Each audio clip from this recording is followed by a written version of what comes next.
The oak grove. What if I told you that enlightenment is like standing in the middle of an oak grove and somehow convincing yourself you're still outside of it?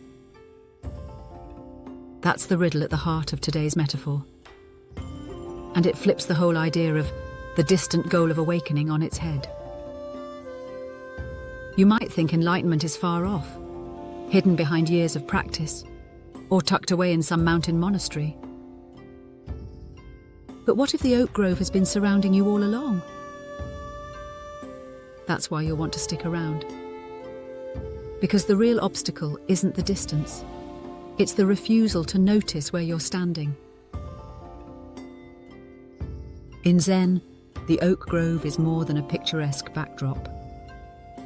It's a way of pointing to the nearness of realization. Imagine this.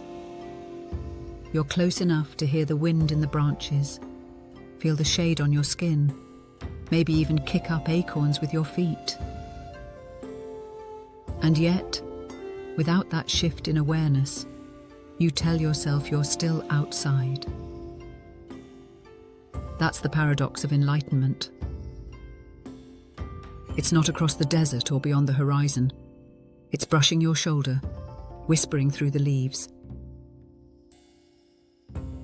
Buddhist philosophy has its own way of framing this. Buddha nature. The idea that awakening isn't some prize handed out at the end of the spiritual Olympics. It's factory installed. Already there. Already you. The oak grove doesn't suddenly appear when you're worthy enough. You just finally recognize that you've been walking in its shade this whole time.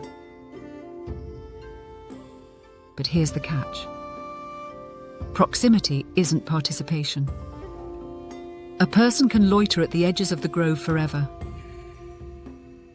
They can smell the wood, admire the trees, maybe even write a dissertation on the ecological value of oaks, yet never really step inside.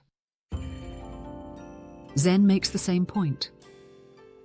Glimpses of clarity, flashes of stillness, even moments of awe.